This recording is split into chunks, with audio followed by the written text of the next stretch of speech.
Dahil po sa maling akala, pinaglalamayan ngayon ng isang lalaki matapos barilin ng kanyang kapitbahay sa Pasig City. Ang biktima na pagkamalan umanong akyat bahay ng suspect. Saksi, si EJ Gomez. Madaling araw noong May 13, makikita sa kuha ng CCTV ang paglabas ng bahay ng 31 anyos na si Nano de la Cruz at pagpunta niya sa kapitbahay. So yan, ito si Nano, yan yung biktima na pumunta ron, nag-uusap sila. Makalipas ang ilang minuto, sinundan siya ng isang lalaking saksi. Maya-maya, lumabas ang lalaking nakasando na kapatid ni Nano para i-check ang naririnig niyang sigawan. Bigla pong tinutukan ako ng baril. Hindi ako po, napakatras po ako eh. Pagtalikod ko, pumutok na po yung baril. Naglabas na po siya ng baril.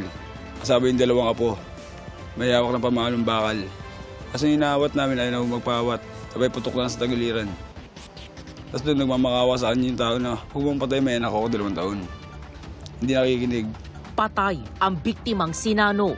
Naabutan siyang nakadapa ng tauhan ng barangay May Bunga sa Pasig City kung saan nangyari ang krimen. Ito ay tinamaan sa parting dibdib at tumago sa tagiliran. 3 oras pa ang lumipas bago na ilabas sa crime scene ang bangkay ng biktima. Sobrang sakit po sa part ko. Gawa na.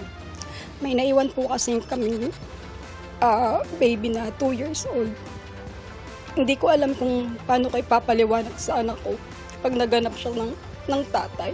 Kwento ng live-in partner ng biktima, base raw sa pahayag ng mga saksi, na pagkamalan ng sospek na akyat bahay at magnanakaw ang biktima. Nagdadahilan na lang din po siya na nasa bubong po yung partner ko at sinasabi daw po nila na may hawak daw po na martilyo yung partner ko. Pero wala naman pong nakitang martilyo. Tapos po nagpakilala na po yung partner ko na si Nano po ito. Hindi po ako magnanakaw, may hinahanap lang po ako. Ang 72 anyos na sospek tumakas sakay ng motorsiklo sabay sa pagdating ng mga taga-barangay. Yan, ito yung suspect natin.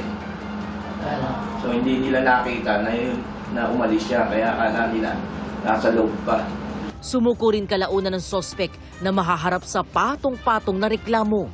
Sinusubukan pa naming makunan siya ng pahayag.